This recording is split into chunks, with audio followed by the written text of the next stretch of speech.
Boots thunder through the imperial palace, swords flashing in the moonlight, rebels tearing through corridors like wolves. It's August 14th, 1945, and Japan's on its knees. Hiroshima and Nagasaki are smoldering graves, yet a handful of men believe they can keep the war alive. They're hunting two vinyl records, the voice of Emperor Hirohito declaring surrender. If they find them, they'll burn them, and Japan will fight until its last breath. This is the night the world almost broke. Welcome to Darker Unveiled, where history's shadows bite. Hit subscribe and let's walk into a story so dark it'll haunt you long after it ends. But don't blink, or you'll miss the truth. Hiroshima was ash by August 6, 1945. A single bomb, little boy, dropped from a B-29 called Enola Gay, turned a city into a furnace, 60,000 gone in a flash, tens of thousands more doomed to radiation's slow poison. Truman's voice crackled over the airwaves. Surrender or more will come. Japan's leaders scoffed. One bomb, they thought, was all America had. They were wrong. 3 days later, Nagasaki learned the truth. Fat Man, heavier and crueler, erased 80,000 lives. Its fireball swallowing a valley. The world reeled. Japan wavered. But in Tokyo, military hardliners dug in, snarling that the war wasn't over. They didn't know a third bomb, a plutonium monster codenamed the Third Shot, was already being prepped. Its target may be Yokohama, maybe Tokyo itself. One speech could stop it, but that speech was in danger.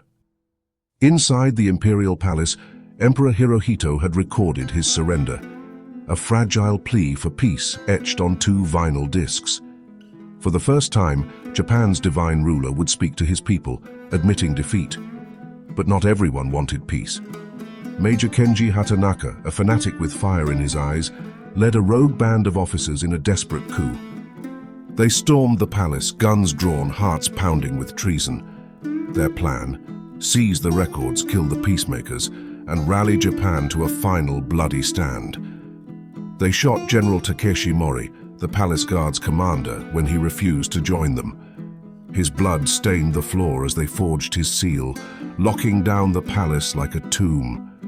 Rooms were ransacked, officials cowered, and the clock ticked closer to dawn. If they found those records, the emperor's voice would die, and with it, Japan's chance to surrender. But something worse was coming. Hours after Nagasaki's fall, the Soviet Union struck. Tanks and infantry flooded Manchuria, shredding Japan's last stronghold. The Red Army wasn't stopping. They aimed for Tokyo, dreaming of a communist Japan, split like Germany, with a divided Tokyo as the new Berlin. Japan faced annihilation. American nukes from the sky, Soviet boots on the ground. If the coup succeeded, this nightmare would unfold.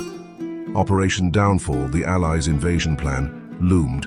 1 million men, 42 carriers, a slaughter to dwarf D-Day. Japan's answer: Operation Ketsugo, turning every civilian into a kamikaze, a glorious death of 100 million. Cities like Osaka, Kobe, even Tokyo were marked for nuclear erasure. 7 bombs by October, maybe more. The world teetered on a razor's edge. Back in the palace, the rebels tore through chambers, oblivious to the loyalists' cunning. The records were hidden, tucked in a secret vault beneath the floor. As dawn broke, General Shizuichi Tanaka stormed in, his voice like thunder, shaming the rebels for betraying their emperor. The coup crumbled, the traitors fled. Hatanaka roared through Tokyo on a motorcycle, tossing leaflets of defiance, but his dream was dead. By mid-morning, he and his ally, Lieutenant Colonel Jiro Shizaki, took their lives. Hatanaka's last words, a poem claiming he cleared the emperor's path. The palace was free, the records safe.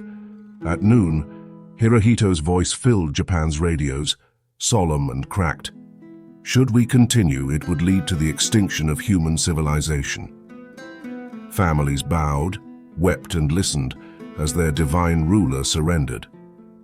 On September 2nd, 1945, Japan signed the papers and World War II ended.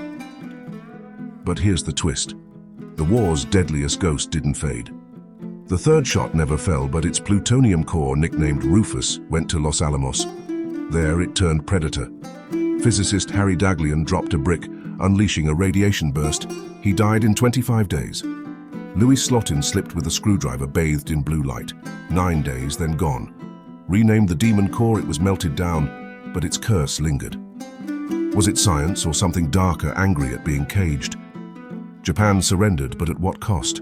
A nation survived, yet the shadow of what could have been a world of ash, a divided Japan, a third war, still whispers. What stopped it? One man's voice, 2 fragile records, and a moment when history held its breath. What haunts you most about this night? The bomb that never fell, the coup that almost won, or the core that killed after the war? Drop it in the comments. And if you're gripped by the dark, subscribe to Darker Unveiled. Hit the bell for more secrets that claw at the soul. But be careful. Some shadows follow you home.